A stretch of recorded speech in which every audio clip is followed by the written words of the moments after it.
This would work better if I turned on the microphone.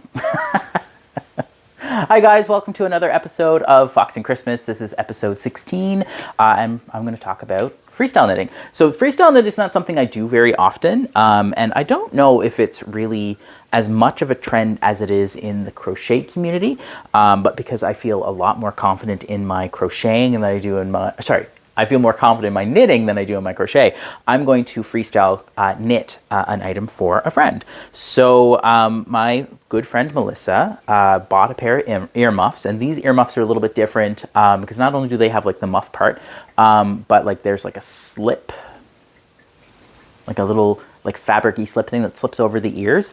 That's supposed to be like a stylistic thing. And it just so happens that she doesn't love it. And she was wanting to know if I could make her a new slip cover, which is what this is. And I decided that I was going to get started with that. So Melissa and I went to Michael's. We found a ball of yarn that she liked, and it was pretty messy, so I rewound it. So this is actually Loops and Threads Chanel Home Slim is what this ball of yarn is. It is polyester yarn, I'm pretty sure.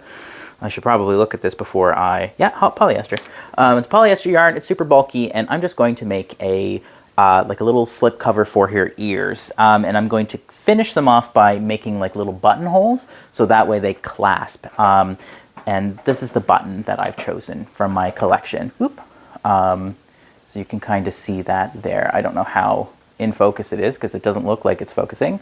But anyway, so that's the button that I'm going to use. I got these for Christmas a couple years back. And they've kind of just been sitting in my, I'm not even going to say my button bin because I don't have one, just in a drawer in my knitting supplies. So I'm going to get started. This yarn calls for a 6.5 millimeter needle, so that's what I'm going to do with this. And the idea is that I'm making the slip covers for the earmuffs, so they basically have to be little little pockets is basically what I'm going to do. So I figured that how I would do this is just work using the magic loop, which viewers know how much I love the magic loop. If you're new here, I don't like using the magic loop, but I do recognize that it has its uses. So I am just going to do a figure 8 cast on here, I believe is what it's called. If I can remember how to do that. Is that it? It's a cast on. Yeah, and I'm just going to cast on, I don't know, let's say 8 stitches. And I am just going to go and get knitting. So my idea here is that I'm just going to start with like the type of toe I know how to make. And I'm just going to kind of like make a toe from like toe up socks. I'm going to do that and hope that I can get a little pocket out of it. Just going as I go along. So this yarn is forgiving in one way, and it's clearly going to be a problem in another. Because like it's forgiving in the sense that the stitches are hidden, so like I'm not going to be able to see my mistakes as easily, but that makes the yarn also a lot harder to work with. So we will see. So what I did is as I mentioned, I cast on with 8 stitches using an approximation, because I don't think I did it right, of a figure 8 cast on.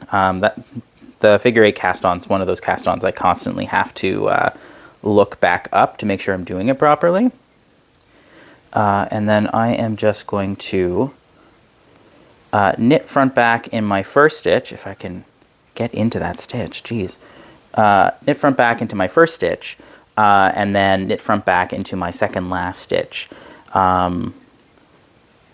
And that will create the beginnings of a pocket.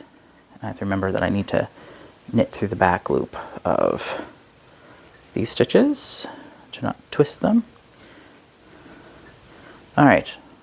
So I started with 8, and now I have 12. I also made the fine decision to not actually like tightly screw these needles on. So I'm going to be constantly reattaching those, I think. But we will see. All right. And then I want this to really expand quickly. So I'm going to do a couple increases here.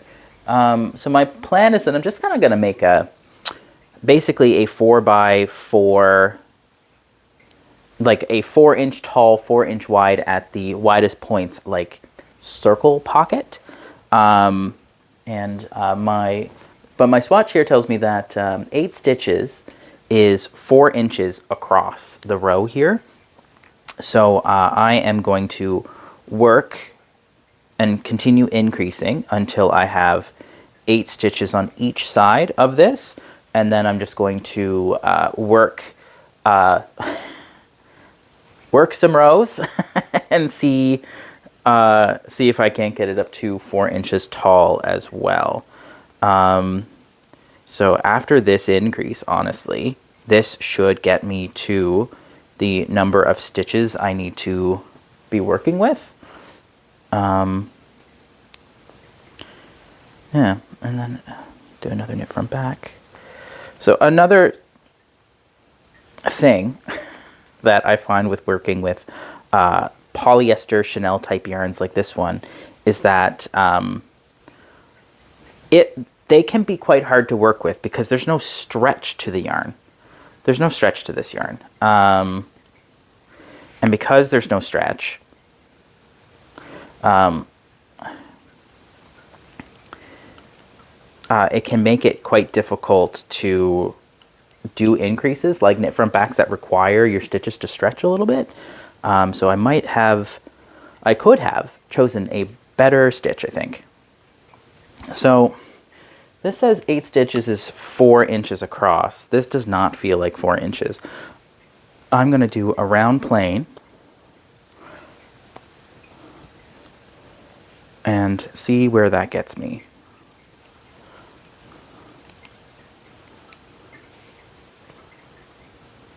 So I might want to increase up to 10, so that way I've got like 2 stitches on the side, because I do want this to be a little bit more, like I want this to be able to accommodate the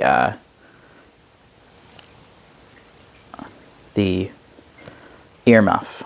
So there we go. Turn it. And if you're curious as to why I don't like the magic loop, is this part is after you do just a few stitches, you have to redistribute the stitches on your circular needle. That's a couple rounds. So like that's the bottom of my cup. I don't see that I don't think that's big enough. So I'm gonna go up to definitely gonna go up to 10. I might be going up to 12 stitches on this. So you might have clicked on this video and wondered, what even is freestyle knitting? And I don't really know if that's actually like the term for it. I think it might actually be free form now that I think about it. But the concept of like free form or freestyle knitting or crochet, which is what I'm really familiar with as a concept. Actually, that might be the right size. Anyway, the concept is that you are making something up without a pattern on the fly. You might then be asking, well, Troy, you make stuff without a pattern all the time because you make patterns, and you can't make a pattern without just making something up, which, you know, is partially true, but I tend to mock up a pattern before I actually start. So for example, the Amanda's hat, the one that I have just released as a free to start test knit, if you want to go back to episode 7 of the vlog, and you can go down to the description and get a free PDF of Amanda's hat. So that way you can do a test knit for it. You could do that. But when I started that hat, like I had an idea of how many stitches, because I make a lot of hats, how many stitches I wanted to start with. I had an idea of like the construction, and before I even cast on, I had a working like chart to work from. Like I had a chart that was workable before I even started. So I didn't technically make that hat without a pattern, because I had designed a pattern and then made the hat, right?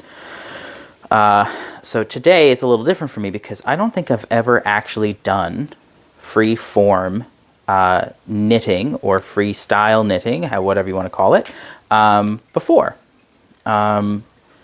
So I think I might increase. I think I might still increase one more. So that way I'm up to 12 stitches, and then that should be big enough, I think. Yeah. So I probably should be writing this down if I'm going to make a second. So I think I'm making this a little bit too wide now, after like the stitches have relaxed there on the side. I'll show you what I mean once I get to the end of this row.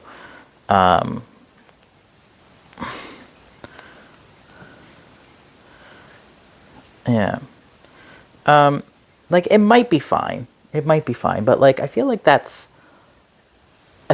quite like 2 full stitches wider than I really want it to be. Like it doesn't feel too big. It just looks a little big. So I have a couple more rows. I think I'm going to do 2 more rows. I'm going to do 2 more rows of just plain work, and then I'm going to start decreasing, and then I'm going to rig something together for this button. I don't know how I'm going to put the button in yet. I think that's big enough, because by the time I decrease, it's going to be the right size. So what I'm going to do now is I'm going to decrease very, very quickly, and I'm only actually going to be working, I'm going to work back and forth, so that way I have like a little like slit on the side, so that way I can fit the earmuff in while still having a very tight like top to it, so it won't slide off. So I think since I'm at 12 and I want to do this in, well, I'm at 24 stitches. Since I want to do this in like, I don't know, it looks like maybe 3 rows. I'm going to be doing double decreases on all 4 points. So that way each round I'm decreasing by 2, 4, 6, 8. Each round. So I will decrease by, I could just decrease every round instead of decreasing by 2. And that will get me my 3. And then what I could, well, I probably want to get down to, that will get me down to 8. So that will get me down to that many stitches. This many stitches. That's probably fine. I think I'll just decrease normally. So now that I'm going to work back and forth, I'm actually going to go like this. And I'm going to decrease here, 3 stitches over at the end. So I got a nice side stitch. I don't think I did my decreases right. I don't think I did my decreases right. I don't think I did my decreases right, but that's okay. This is just a test. So I think I might have missed an increase on one of my sides because I've got one more stitch on the other than I do. I have one more stitch on one side than I do the other. But that's fine. So that's my earmuff, I think. So what I'm going to do next is I'm going to do one more decrease round. I think what I'm going to do next is I'm going to do another, like I'm going to decrease into casting off to further reduce these stitches, so, but it doesn't add any additional height. And then I'm going to create like a little, since I've got like this little open side here towards me. I think what I'm going to do is just like attach the what's it called? Attach the button towards the top and leave a couple of stitches here and just do like a just chain a little bit of the strand, like whatever's left over, into like a little cord that will like tie them all together. And yeah, we'll see what that looks like. We'll see what that looks like. Casting off. So I need to knit this stitch. So then I'm going to slip, knit, and then cast off. And then I'm going to knit two together, and then I'm going to cast off. And then I'm going to knit one, cast off, a little pocket. Ooh, I don't know. I'm gonna undo this cast off, and I'm gonna do a stretchy bind off. So you might be thinking to yourself, why bother do a stretchy bind off here if you are decreasing anyway? And I just want to make sure that the like the actual like cushioned part of the earmuff is going to fit into this. So what I'm doing is just I think it's Judy's Super Stretch, or it's like Julie's or Judy's. I'll put it on the screen. Super stretchy bind off. That's all I'm doing here. And then I'm going to do the stretchy bind off.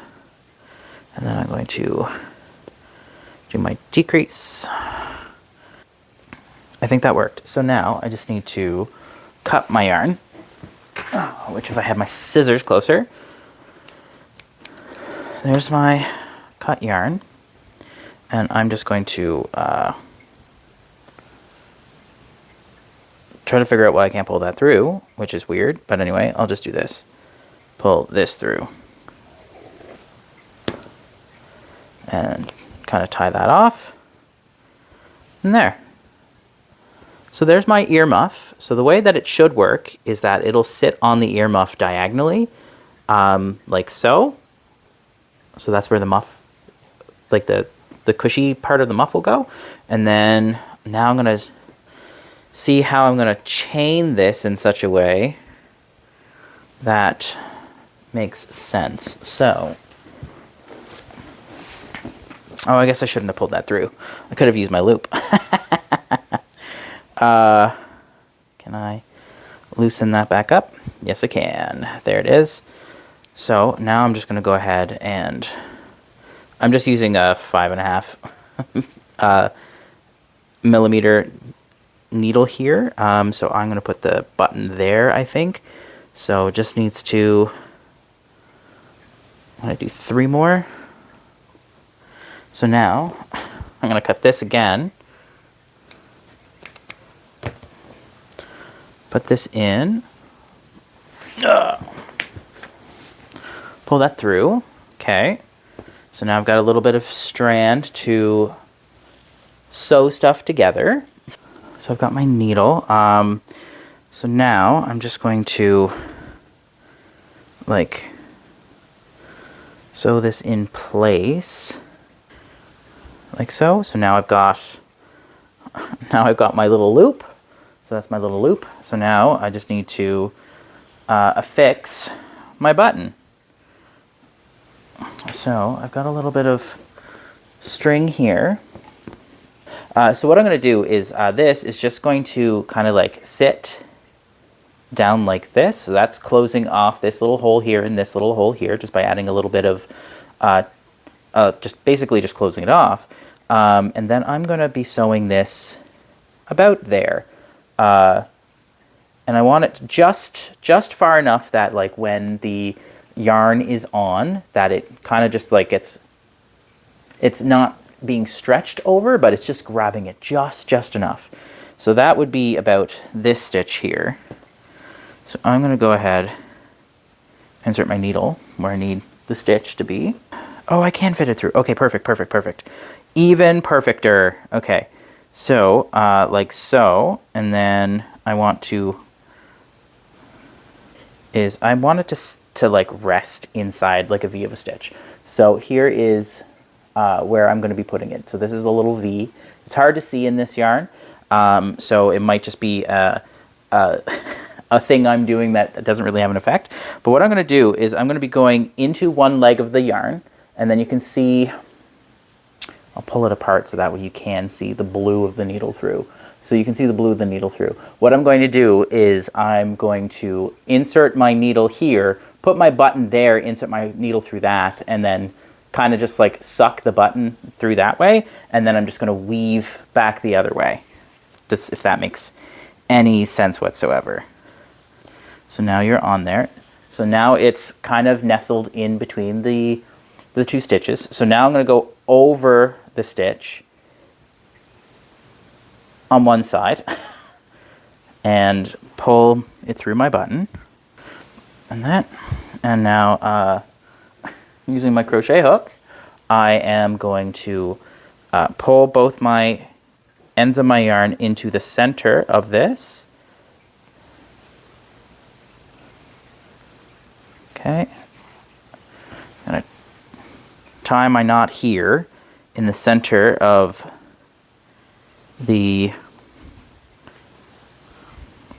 on the inside of the earmuff.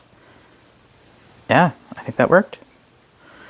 So there's that. Turn this inside out real quick so that way I can darn my ends in. Bring this up into frame so you can see what I'm doing. So I'm just doing a really lazy weaving in through my purls here, because again, this yarn is really forgiving. It's really hard to see your stitches. So there is my little pocket. I'll darn that end in a little bit later, and then there we go. And there's a little earmuff. Yeah. I think that worked. So I'm going to hold off on making the second one until I actually have access to the earmuffs and see if this will work. If it doesn't, then I'll just rip it out and get my button back. And if it does, I'll just make a second one, because I took some really basic notes on what I did. All right, well, I'll see you guys here in a couple of days. Tomorrow I'm doing something yet again, another little bit different. It's just going to be about 30 minutes of me spinning on my Turkish spindle here. So I pulled this back out and I just spin during that. It's a low effort video because today for me is actually Friday, and I've put together 3 videos today, and I have no more spoons. I have no more spoons, and I don't have time to do anything there tomorrow because I want to focus on the performances that I have. So if you're watching this the day that it's going up on December 16th, I do have a show tonight in Charlottetown. I've been harping about it for the last couple of weeks. It is the Mysterium at St. Paul's Anglican Church. They're on Grafton Street in Charlottetown at 7:30. I would love for you to attend if you're able to. And then if you are closer to the Summerside area here on Prince Edward Island, then we are going to be performing tomorrow, Sunday the 17th at 7 o'clock at Summerside Presbyterian. All right, so I will see you guys tomorrow. And then this version of Troy, we'll see you guys in a couple of days. Bye.